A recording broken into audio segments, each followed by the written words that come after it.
You're listening to the Full Court Press podcast, hosted by Drew Duncan. Don't you dare touch that dial.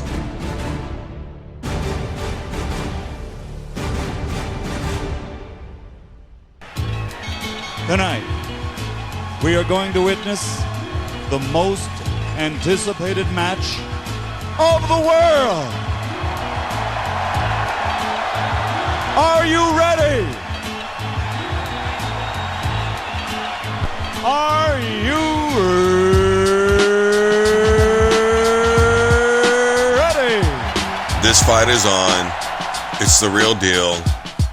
And I know it's the real deal because Floyd Mayweather made the announcement on his Twitter page. And I've been saying that all along. Everybody, well, this is going to happen and when it happens and et cetera, et cetera. And I was just like, look, until Mayweather makes the announcement, I'm not buying it, bro. Because that's how it is with all of his fights. He makes the announcement. Whether he calls the guy out or they sign the contract and they put it all together, he makes the announcement. He puts it out before anybody. It's just how he rolls. When he put it out, that was when I knew. And I had to double check my Twitter because I was looking on there and I was like, oh man, is it the real Mayweather? It's got the blue check next to it. Because when I saw it pop up on my Twitter, I had been doing something. I can't remember what it was. And I just happened to look down at my phone and I saw, I was like, there's no way, man. There's no way in hell. But I guess there is a way in hell. And credit Conor McGregor because everything that man says he is going to do, he does. He's been a champion in 2 different weight classes at the UFC. He said he was going to make this Floyd Mayweather fight happen. He's been jawing with this dude. He's been yelling F Floyd Mayweather. He's been saying this and saying that. Well, now it's time to put up or shut up on August 26th. You know, the first thing that really stood out to me about this whole thing was after I saw that, there was a news feed. It was a Facebook Live news feed, Dana White on his page. He went up live, so I decided to watch it. And this guy commented, I think his name was Cody, and he goes, this is so stupid. And Dana White goes, hey man, if you don't watch it, nobody's making you, bro. Go see an effing movie. I mean, that's the real reality of it. Can everybody, first of all, cease to stop pretending as though you are not going to watch this fight, that you're not going to pay money to go and see this fight at a bar somewhere, that you're not going to go to your buddy's house and watch the fight, that you're not going to host a party with the fight, that you're not going to get drunk as hell or eat some good chips and food and hang out with your friends and family and act. Would everybody just stop pretending like they're not going to see this fight? Because we all are. Regardless of all the things that are going to play into this whole deal, whether it's a charade or not, you're going to watch this fight. That's really all there is to it. You're going to do it. You're going to watch this fight. And you know why you're going to watch it? Because you either want to see a 40-year-old Floyd Mayweather prove that he is the best for a reason and that nobody has any business calling him out regardless of whatever age they may be. Or you're going to watch it because you're hoping like hell that Conor McGregor is just going to KO him. That's really what it is. And I can hear the arguments now. I can hear them all. If Mayweather loses, well, he's 40 years old. He was retired. He was out of the fight game for a long time. McGregor's 28 years old. What did everybody expect? Thing about it is I just got done comparing Michael Jordan and LeBron James. Well, not comparing, but I was talking about them in more of an infuriated manner because it was compared Michael Jordan and, LeBron James both in their 14th season. Well, when they were in their 14th season, Michael Jordan was 40 and LeBron James was 32 when Michael Jordan had been away from the game of basketball for a few years, and it was just completely different scenario. I felt like you can't compare those two guys at that age. Yet here we are with an even slightly younger Conor McGregor who's in the fight prime of his life, taking on a 40-year-old Floyd Mayweather. More than the boxing and mixed martial artist style that goes into this, this is what scares me. And it doesn't scare me strictly because of the age. It scares me because Dana White, who has an inside track, obviously, to Conor McGregor, said something very telling a couple of months ago. He said, look, if McGregor gets this fight, win, lose, or draw, I think that's going to be the end of his career and he may retire. Well, why wouldn't he? Why wouldn't he elect to retire at that moment? He would still be going out on top, the fight of his life, all the money in the world he can handle, and then some.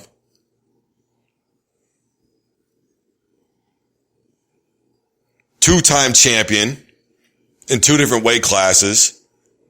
A belt that he had to vacate. Nobody beat him for it. Why else wouldn't he retire? We all know the payday for this is going to be astronomical. When Dana White was asked earlier on Fox Sports what the payday was looking like for these guys, he simply said, let's just put it this way.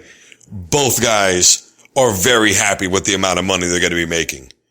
This is retirement money. And the age and money scare me because when you look at it and you go, these guys may look and say, I've got a lot to lose here. If I get busted in that ring and something happens to me that I can't come back from, what is this payday worth if I can't be around to enjoy it?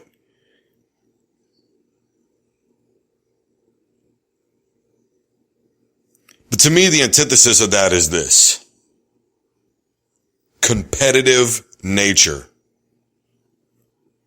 You are not an undefeated boxer like Floyd Mayweather is unless you are competitive. And I know everybody talks about how he runs around the ring and, you know, he's just like a scared little chicken. Did anybody really watch the Pacquiao-Mayweather fight? I'm just curious if anybody actually watched it, because there were a multitude of times when Pacquiao did put pressure on him and he couldn't even connect. He had him against the ropes and it just didn't matter.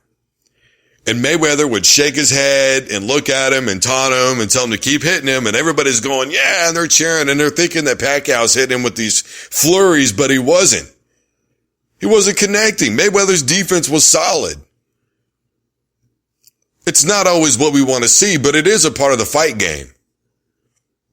Doesn't anybody remember Conor McGregor kind of walking around the ring a little bit, or the octagon, and minding his time in that second fight against Nate Diaz?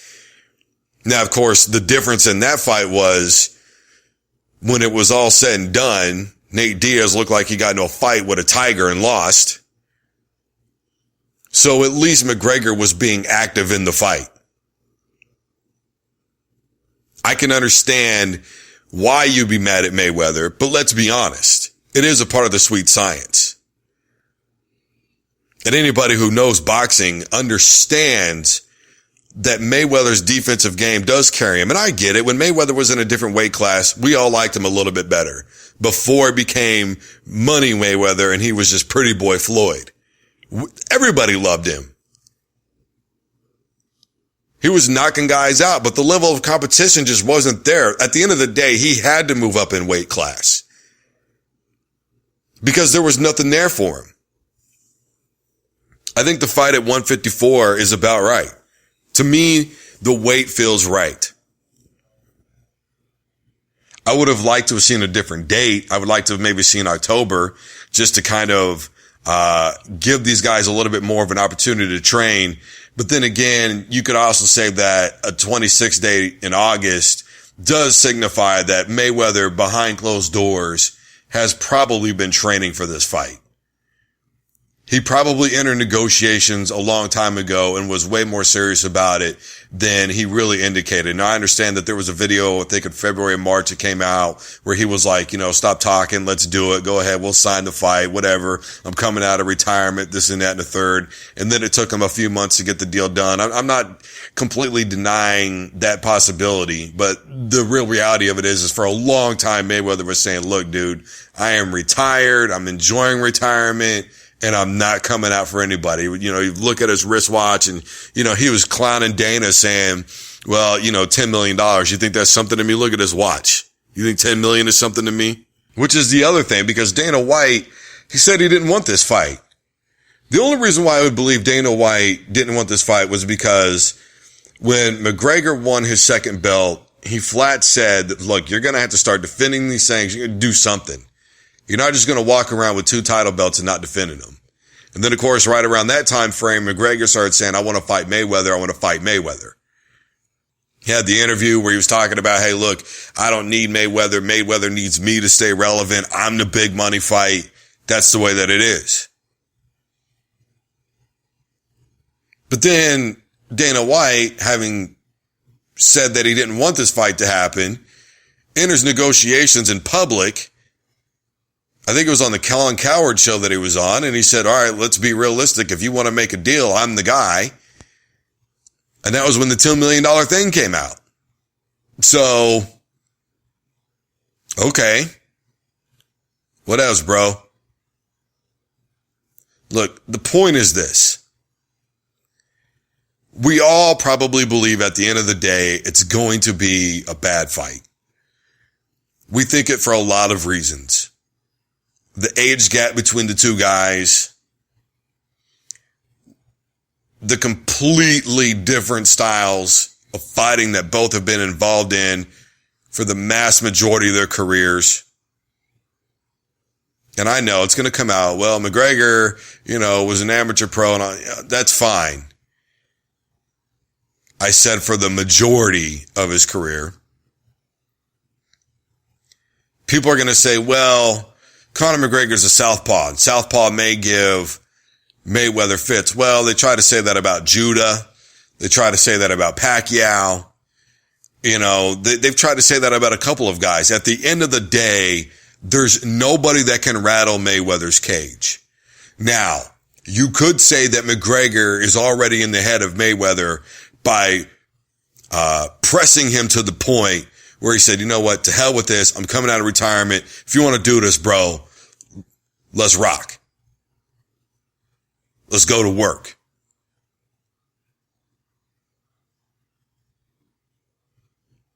If McGregor has any shot, if he's got any shot at all, he's going to have to pull a Roberto Duran. Roberto Duran fought Sugar Ray Leonard the first time and got in his head and made him come to him and made him fight him. Sugar Ray Leonard was a dancer. He was a guy who moved around the ring a lot. He made him come to him by talking about his wife, all kinds of other stuff. The second fight, Sugar Ray was ready for that stuff, and it wasn't going to fly. That was the No Mas fight.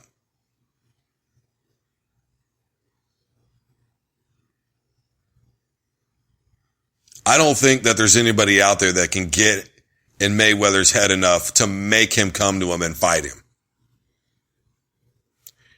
I do think that McGregor has an ability to close off the ring better than anybody that we've seen before. I could go into and explain it, but that would be boring. All I'm going to tell you is this. At the end of the day, we are going to see one of two things happen with this fight. We are either going to witness two guys who are so overly competitive that no amount of money and hoopla and hype can prevent them from getting into the ring and having a real damn deal boxing fight. Or we're going to see two guys who feel that they have entirely too many assets to protect now, and they're not willing to risk future and forever damage to their brain and or bodies for the entertainment of so many of us, and just go, you know what, bro? We made our money, kid, and deliver a nice little soft 12-round fight. Let's hope it's not the latter. You've been listening to the official Full Court Press podcast, hosted by myself, Drew Duncan. Don't forget, you can always find me on Twitter. That's at DrewDuncan83. Of course, the official Full Court Press podcast is on Facebook. You can also reach me there at DrewDuncan83 as well. For all you Instagrammers, I am on there at DrewDuncan83. Thank you so much for tuning in.